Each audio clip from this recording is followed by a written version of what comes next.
Bien, bonjour à toutes et à tous. Je vous retrouve pour cette dernière vidéo sur Marlène Haushofer, dont vous voyez le portrait ici, qui est une Autrichienne romancière et qui s'est mise en scène dans une hypothèse de fin du monde où elle se retrouve dans une forêt, dans une montagne plutôt, dans une cabane, et où elle doit se prendre en charge totalement, subvenir à tous ses besoins, parce que quand elle essayait de redescendre de sa promenade, elle s'est heurtée à un mur transparent et donc invisible, mais un mur qui faisait le tour de la montagne. C'est une parabole sans doute à cette époque de l'Anschluss par Hitler, c'est-à-dire de l'annexion de l'Autriche à l'Allemagne, au Reich. Voilà. Donc les pensées de cette femme sont fort originales et méritent d'être connues.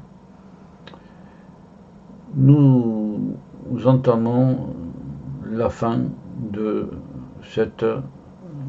ces morceaux choisis. Sur le spleen, rubrique spleen, je retombais dans un état d'inquiétude et d'anxiété. La retombée. C'est une personne qui se fait du souci quand même. Bon, voilà. Et là, on peut juger que c'est souvent sa situation puisqu'elle retombe.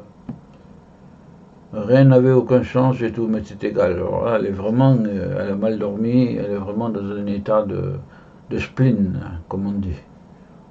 Tout m'était égal. Eh bien, c'est contraire à ce qu'elle est fondamentalement, une femme très dynamique, très entreprenante, et qui travaille beaucoup, physiquement. Vie. Dans la première partie de ma vie, j'ai été une dilettante, et ici dans la forêt, je ne suis rien de plus. Elle est très sévère vis-à-vis d'elle-même. Hein. Une dilettante, bon, enfin bref, parce qu'elle œuvre beaucoup. Elle a tellement de choses à faire aussi. Autrefois, j'avais tiré toute ma fierté d'être une telle vie, mais sur l'alpage, cette vie m'apparaissait misérable et ridicule, un néant bouffi d'orgueil. La fierté d'une telle vie, actuellement misérable, ridicule, un néant bouffi d'orgueil. Elle est très pessimiste à ce moment-là. Peut-être l'hiver, puisqu'elle dit que la forêt est difficile à supporter l'hiver. Voilà. Un rayon de soleil et hop, tout est plus beau. Elle dépend trop de l'extérieur. Je me mis à faire des patiences, c'est-à-dire du jeu de cartes là, que l'on dispose devant soi, à la lueur de la lampe, en écoutant la pluie battre contre les volets. C'est joli, on voit la situation.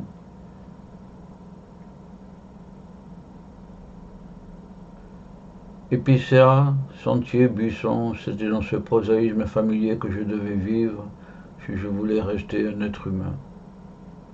Elle a la nature autour d'elle, elle n'a que ça avec des animaux tout de même, dont un chien, un chat, etc. Une vache, et les animaux sauvages.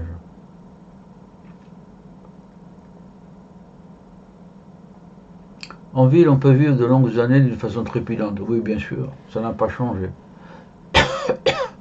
Mais personne n'est capable de planter des pommes de terre, oui. De couper du bois, sans doute. Ou de faucher, sans aucun doute. Pendant plusieurs mois d'une façon trépidante. À présent, je prends le pas tranquille du paysan. Elle finit par comprendre que ça ne sert à rien d'aller vite et que il faut être à ce que l'on fait et pas avoir la tête ailleurs à la vitesse. Depuis l'invention du train, de la voiture et de l'avion, au 19e siècle, en 1800 et des poussières, la vitesse est rentrée dans l'esprit humain, bien que je pense qu'elle y était avant déjà. Auparavant, je l'ai toujours... Alors ça, c'est superbe. Auparavant, j'allais toujours quelque part. Aller quelque part. Oui, auparavant, jadis. C'est superbe ça. J'allais toujours quelque part. Ça pourrait être le titre d'un roman. Très beau ça. Le temps qu'il fait. Automne, hiver, nuit, orage, printemps, soleil. Automne. L'automne fut toujours ma saison préférée. Avoir les feuilles colorées, c'est la saison avec le printemps qui a le plus de couleurs. Et l'automne en a plus que le printemps encore. Hiver. Une belle et étincelante journée de gel. Ah, elle dit, on a vu antérieurement qu'elle n'aimait pas le froid, mais elle est capable d'apprécier la beauté de cette journée de gel. Au bord d'une cheminée par la fenêtre, comme on dit. Nuit. La nuit était venue d'un coup, et le vent secouait les volets. C'est sinistre ça, c'est beau aussi. D'un coup. Et le vent secouait les volets. On voit c'est un tableau dont on voit très bien les éléments. Il faut que chaque soir je sois assez fatigué pour tomber de sommeil. Ça c'est une considération pratique. Oui, une bonne fatigue physique facilite le sommeil, d'accord, classique. Orage. L'orage est peu inquiétant et presque agréable. Bon, c'est sa façon de percevoir l'orage. C'était si rassurant de le contempler derrière d'épaisses vitres. Ah oui, voilà, elle est à l'intérieur, bien sûr. Et c'est une notion de confort qu'on éprouve. Je voyais par la fente des volets les éclairs déchirer le ciel. Elle fermait les volets aussi. Voilà. Elle vit dans son monde intérieur. Oui, je pense. Printemps. L'herbe de la clairière recommençait à verdir au-dessous des tiges jaunes de l'automne. C'est joli ça aussi. L'herbe, verdir, tiges jaunes de l'automne. Joli. Mon humeur s'améliorait avec l'allongement des jours et l'approche du printemps. Ben voilà, c'est ce que je disais préalablement. Voilà. Un rayon de soleil et tout va pour le mieux. Mon humeur s'améliorait avec le printemps, les fleurs. Soleil, le soleil jouait sur mon visage. Le soleil joue, c'est un truc classique en poésie et sur mon visage. Bon, voilà, bon, petite formule. Le temps qui court maintenant. Au jour le jour, l'avenir, la mort, le suicide, le meurtre, la grotte. Noël, patience, rythme, souvenir, que me veux-tu? Temps absolu. Au jour le jour, je me suis contenté de vivre. Voilà. Vivre au jour le jour.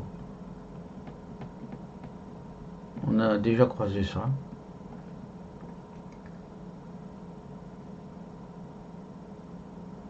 Un peu comme un animal. Avenir. Cela n'a aucun sens de me mettre martel en tête au sujet de l'avenir. Il y a un certain nombre de personnes qui partagent ce sentiment. Et pourquoi planifier, pourquoi anticiper, pourquoi toujours? Hic et nunc, en effet, ici et maintenant. C'est la formule latine. Hein. Les anciens latins étaient des sages aussi, pour certains en tout cas. Mort.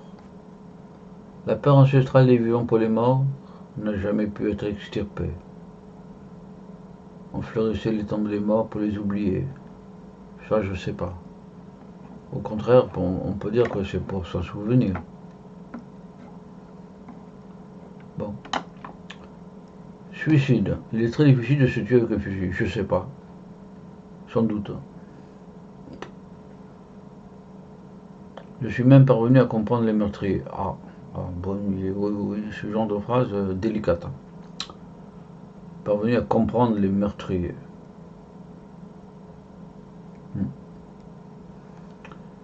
Je me disais souvent que je me retirerais pour mourir dans une grotte afin de ne jamais être retrouvé. En tout cas, mourir en paix, tranquillement.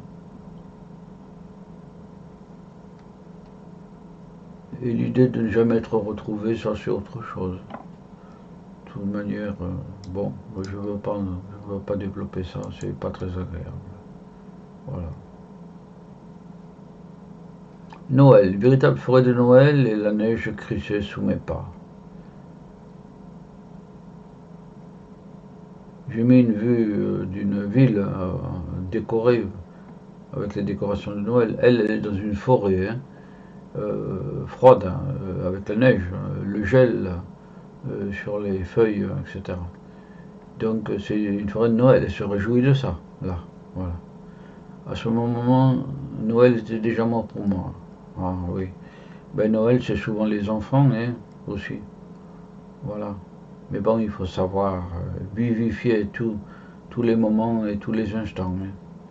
Noël était déjà mort pour moi.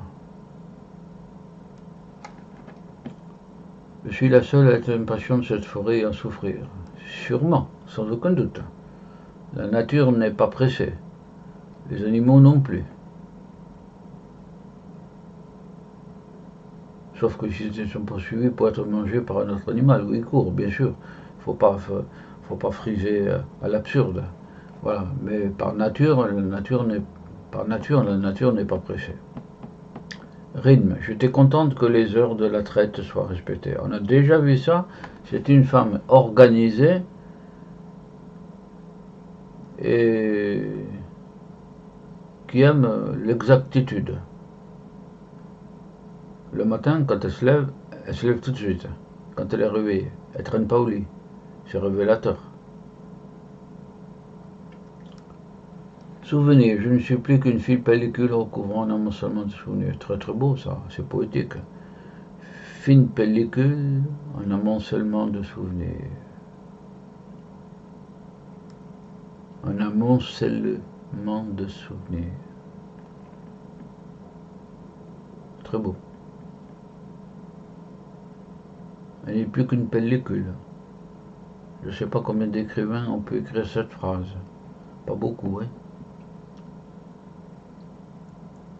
Temps absolu. Si le temps n'existe que dans ma tête, et si je suis le dernier être humain, oui, c'est son hypothèse dans son roman. Les villes mortes dont les volets claquent, on l'a vu précédemment. Il finira avec moi. Cette pensée me rend joyeuse. C'est moi qui ai assassiné le temps.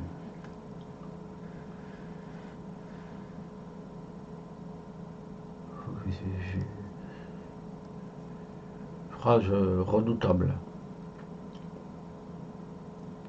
La fin du temps. Étrange. Les humains sont les seuls condamnés à courir après un sens qui ne peut exister. Ça rappelle André Malraux, Le miroir des limbes d'André Malraux, et pour un monde qui serait le même si l'homme n'existait pas. C'est la fin d'une longue citation. On court après un sens qui ne peut exister. Cette folie des grandeurs. Oui. Folie des grandeurs, c'est très vrai. Et courir après un sens, c'est très vrai aussi, qui ne peut exister sans. Je suis pas tout à fait d'accord. Je suis pas d'accord du tout. Le sens existe. L'essence même. Nous avons achevé ainsi cette très riche philosophie existentielle qui se trouve dans l'ouvrage Le mur invisible. Ça c'est de l'art nouveau, c'est Mucha, M-U-C-H-A, peintre de l'Art Nouveau, 1900 quoi, grosso modo, de Marlene Haushofer, qui était une femme redoutable par son agitation intellectuelle, par sa pensée. C'est très très bien tout ça. Voilà. Donc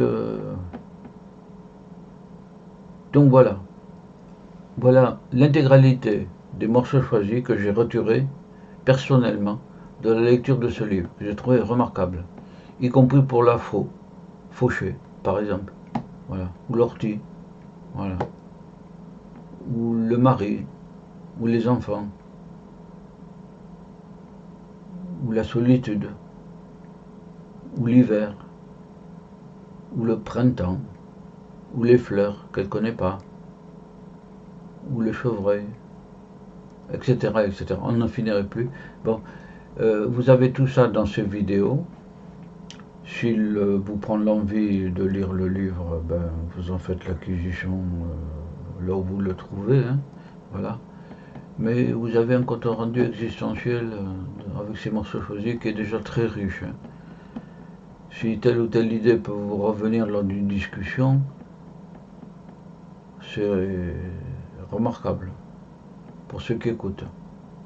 Et vous leur répondez l'existence de ce livre, Le Mur Invisible. Moi, c'est un de mes collègues de l'université qui m'en a fait part, et un montagnard, et donc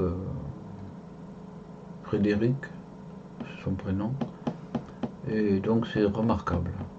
Voilà, je suis bien content d'avoir lu ce livre, et à mon tour de passer le flambeau de la chaleur des pensées humaines, qui réchauffe le cœur, l'âme, l'esprit, jusqu'à la poésie là aussi, hein, parce que par moments il y a des passages poétiques. Voilà. Eh bien, cela dit, cette étude est achevée par ces 4 vidéos, et faites-le savoir de votre côté. Voilà. Je vous dis donc au revoir, et nous passerons prochainement à autre chose, je ne sais pas quoi encore, parce qu'une seule pensée suffit déjà à meubler une bonne journée. Voilà. Au revoir à toutes et à tous. Bonne continuation à vous. Au revoir.